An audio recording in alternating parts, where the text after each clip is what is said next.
Ito po ang problema ngayon. Magpapataw na naman ng panibagong tax. Pahirap sa taong bayan. Kasi hindi na sila makakurakot di ba? Nabuking na itong ghost projects nila. Kita mo, ang dami na pataas na ng pataas. Hindi nyo napapansin? My last checking is 61.7 na po ang dolyar. Pataas na pataas ang dolyar, tapos tumaas na naman ang gasolina at diesel, tapos ito na naman panibagong parusa ang gagawin ng gobyernong ito. May bago na namang tax. So ito pag-usapan po natin Think happen. Ang ugong over the weekend. First, only to God's grace. Okay? So, the 2 weeks na binubuo ito and they were asking me, na-expect na yung ibang pressure. Okay. Pero I have to admit, grabe yung pressure. And to all of you, lalo sa mga mahal namin sa media, read between the lines. Read between the lines. Any pressure. Read between the lines. Grabe ang pressure na sinasalubong nitong mga senador. Pressure saan? Siyempre, bibigyan ka ng karir. Bibigyan ka ng maleta, papangakuan ka ng kung anong siguro, panibagong suporta sa politika. And at the same time, pag hindi ka sumunod, kakasuhan ka. Negative or positive, please read between the lines. What pressure? Pressure na kumalas. Who called? Alam naman Who lobbied? Alam naman ng lahat. So, ang aking inuulit, Tanong ng mga media na ganyan, sino? Alam nyo naman kung sino nagpe-pressure na nanakot? na message, Bobo ba we're kayo? here to collaborate. So, interdependence with the judiciary and the executive. Wala namang problema sa judiciary, but with the executive, we want to collaborate. Ano yung, especially because of the crisis, gugutom na talaga mga tao talagang nawawalan na ng trabaho. I don't blame them for trying, but mas marami nasasaktan habang tinatry. Tapos yun nga, katulad ng NBI, kagabi lumabas, may talaga, gunpowder. So, nagsisinungaling talaga sa presidente. So, there's a lot of lies. Kasi sabi ni Cayetano, siguro nagiging lang siya, civil sa presidente, no? Or nilalaro niya si Bongbong Marcos kasi sinasabi niya, positive nga, di ba? At niloloko, di umano nitong si Matibag ang presidente. I don't think so. But naunawaan ko tong strategy na ginagawa ni Cayetano para to force na suspindihin si Matibag. Kasi bakit naman may driver na may nagpaputok sa loob ng Senado? Bawal po yun. Unless utos ng presidente. Misdeception, miscommunication ongoing. Okay. But yung members namin, we say, we'll hold together. Manipis talaga, kaya grabe yung pang-intriga, grabe yung pakiusapan. May attempt kanina dun sa committees. Having said that, we're all professionals and I don't blame the minority. Nung nasa minority kami, gusto rin namin maging majority. Diba? So, ang tinutulay ko is that basta dun lang tayo sa tama pare-pareho, we're willing to work with you. Pero Yun, walang problema, di ba? Kuhanin niyo yung boto ng minority, majority, etc. Kung ano man sa man kayo, walang takutan. Kung didemanda mo yung isa dahil sa ghost project, dapat idemanda mo lahat yung may ghost project. Anong point natin? Hindi double standard. Yun lang naman. yung hahawakan nyo kami sa liig or magdidikta, especially kung papunta tayo sa changing the constitution, medyo malabo kami sumama. Uulitin ko this is very dangerous. Gusto nilang palitan ng constitution. Itaga nyo po ulit itong sasabihin ko. Pag nakaupo sila Tito Soto, mapapalitan ng batas natin, mapapalitan ng konstitusyon, si Bongbong Marcos mananatili sa kapangyarihan beyond 2028. Napakadelikado at yan po ang plano nila. Kaya last defense tong Senado. We have to protect the 13 senators. What does that feel like? Parang you're walking on eggs. Ganun ba yun? Very thin line. It's what? 13, 11? Yeah, pero And then alam mo, yung dalawang the last time I felt like this was during the time ng Hello Garcia kasi it's just so pure. I mean, I'm not saying lahat ng decision ko ay tama. I'm as imperfect as anyone else. But it's a walk of faith. It's just, Lord, kung ilalagay mo ako dyan, lagay mo. Biglang nilagay. Lord, kung tatanggalin mo ako, tanggalin mo na ako. So, Alam mo, may kumukutsa dito kay Cayetano na siya ay Lord ng Lord. Alam nyo, ano niya yan faith niya yan. Huwag po nating kutsain yung kanyang Dahil, una, wala naman siyang kaso. Wala naman siyang ginagawang masama. Dahil ba hindi nyo kayang pilipitin yung kanyang leeg, hindi nyo matanggap kung anumang faith meron siya. Kaya kasi may papakita ako mamaya sa inyo, karugtong po nito. Ang bastos talaga.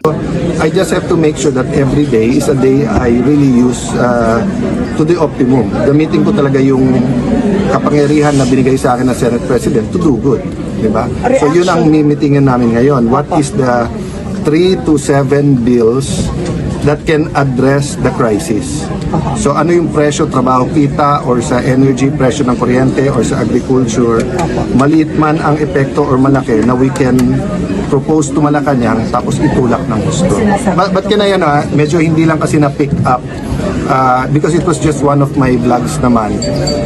Naparating sa akin na maraming nakapending na bagong taxes, and this is normal sa mga economists pagka ganito na may threat ng stagflation, nagmo-move sila for new taxes. Ang sabi ko, we will be open but only if mag-order muna sila ng 10% savings sa buong gobyerno.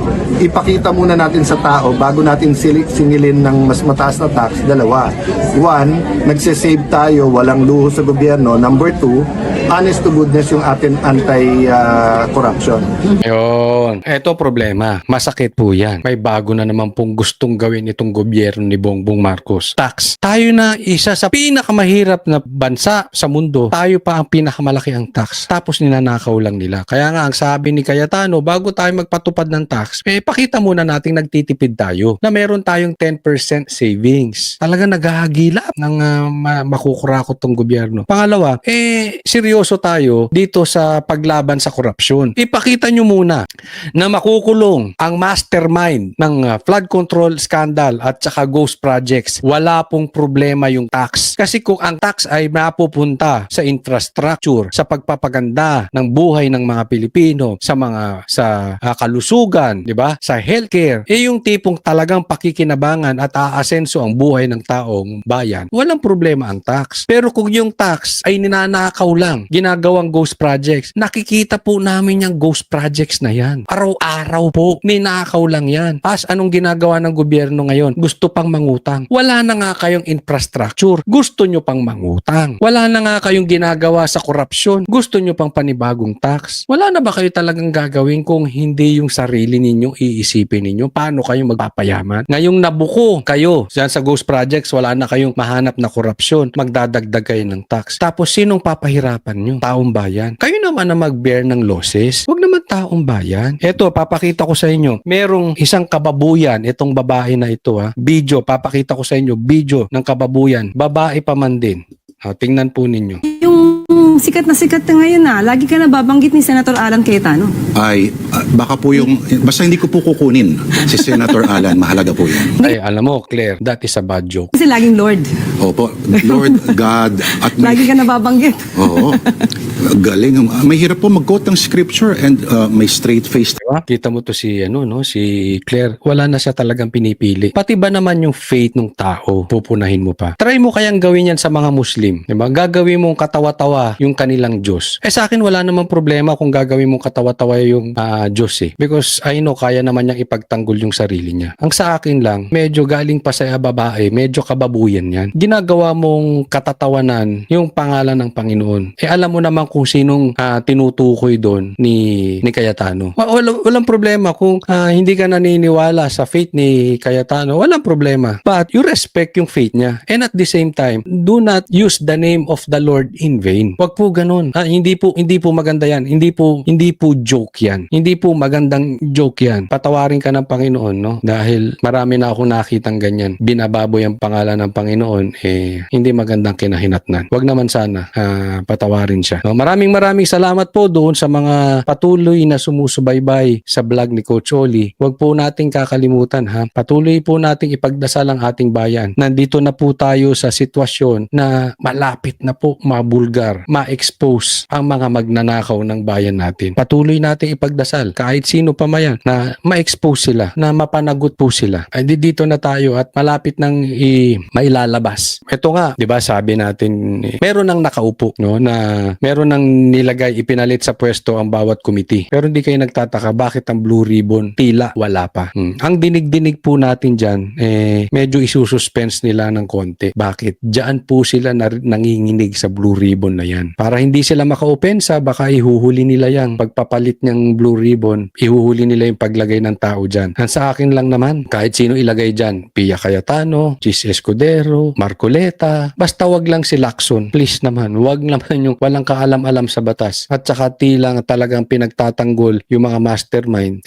Maganda naman ang kakahinatnan kung sino man ang ilagay nila dyan. So, tuloy lang po tayo. Maganda po. Nadidinig ko po yung plano dyan sa Blue Ribbon. Maganda po kakahinatnan yan. Ipagpatuloy lang natin yung pagdarasal ng hindi maagaw ng kadiliman at ng mga magnanakaw muli ang Senado.